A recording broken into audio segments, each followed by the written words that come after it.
غزنی میں ایک نہایت عمدہ درویش محمد سرزی رحمۃ اللہ تعالیٰ علیہ رہتے تھے۔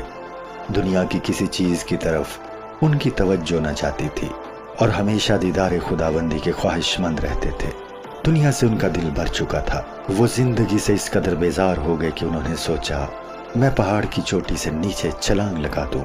دیدار جمال کی درخواست پر ان کو جواب ملا کہ ابھی تک تم اس مقام تک نہیں پہنچے جس میں دیدار ہو سکے، اور اگر تم نے اپنے آپ کو ہلاک کرنے کی کوشش کی تو تمہیں مرنے نہیں دیا جائے گا۔ وہ پہاڑ سے کود پڑے لیکن پانی میں آ کر گرے۔ جب وہ نہ مرے تو زاروں قطار رونے لگے۔ لوگوں کو زندگی عزیز ہوتی ہے، یہاں الٹی بات ہو گئی۔ ان کو موت کی تمنا تھی کیونکہ انہیں یقین تھا کہ مرنے کے بعد دیدار جمال ہوگا۔ اسی طرح حضرت علی علیہ السلام کو اسباب موت دنیا کی لذتوں سے زیادہ پیارے تھے، چونکہ اللہ نے ان کو اس اعلیٰ مرتبہ پر پہنچانا تھا جس سے دیدار جمال ہو، تو ان کو ہدایت کی گئی کہ شہر میں جائیں اور بھیک مانگیں۔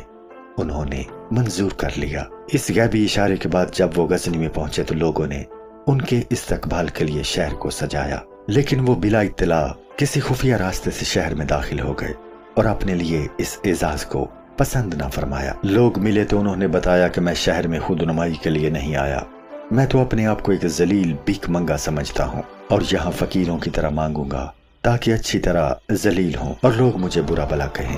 خدا اگر لالچ اور طمع کا حکم دے تو پھر قناعت ذلت ہے اور ذلت میں عزت ہے۔ جب اللہ کسی سے ذلت کا طالب ہو تو طالب خدا عزت کو پسند نہیں کرتا۔ میں شہر کا سب سے بڑا بھکاری بنوں گا اور خدا کے نام پر کچھ دو کا نعرہ لگاؤں گا۔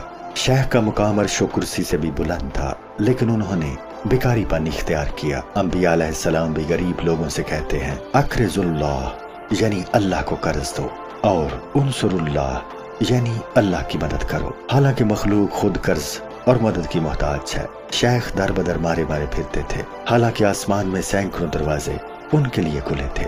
شیخ کا یہ بھکاری پن اپنے لیے نہیں تھا بلکہ خدا کے حکم کے مطابق تھا۔ اگر وہ اپنے لیے بھی کرتے تو پھر بھی اب وہ اس مقام پر پہنچ چکے تھے کہ ان کا کھانا پینا ان کے لیے نور کا پینا تھا، اور ان کے لیے دنیا کی لذتیں عام سالکوں کے مجاہدوں سے بہتر تھیں۔ جن کی غذائیں صرف بدن کے لیے ہوتی ہیں ان کے لیے خدا کا حکم ہے کھاؤ پیو مگر حد سے تجاوز نہ کرو، لیکن جن کی غذا نور بنتی ہے ان کے لیے حکم ہے جتنا چاہو کھاؤ۔ درویش کا کھانا پینا امر خداوندی سے ہے، حرص اور لالچ پر مبنی نہیں۔ اگر سونا بنانے والا کیمیا تانبے کو کھا لے تو تانبے کا ہی فائدہ ہے۔ شیخ جو بھیک مانگ رہے تھے اس میں خدائی حکمتیں تھی۔ خدا نے ان کو زمین کے سارے خزانے پیش کر دیے، لیکن انہوں نے کہا اگر میں زر کا طالب ہوں تو عاشق نہیں فاسق ہوں۔ اگر کوئی جنت کے شوق یا دوزخ کے خوف سے عبادت کرے تو وہ عاشق نہیں ہے، کیونکہ عاشق مزدوری نہیں چاہتا۔ اللہ کے عاشق کا مقام بہت بلند ہے۔ لیلا کے عاشق کے لیے بھی دنیا کی سلطنت ہیج تھی۔ مجنوں میں حیوانی صفات ختم ہو چکی تھی اور ملکوتیت کے درجے پر تھا۔ عاشق کا گوشت زہریلا ہوتا ہے، درندے اس سے ڈرتے ہیں۔ ہر چیز عشق کی خوراک ہے۔ عبادت کسبی چیز ہے، عمل میں آ سکتی ہے، لیکن عشق عطیہ خداوندی ہوتا ہے۔ عبادت گزار آزادی چاہتا ہے جبکہ عاشق ہمیشہ کی گرفتاری کا طالب ہے۔ عبادت گزار انعام کا طالب ہوتا ہے، لیکن عاشق صرف دیدار کا خواہاں ہے۔ عشق کی حقیقت ناقابل بیان ہے۔ وہ تو سمندر کی طرح ہے جس کے قطرے گنے نہیں جا سکتے۔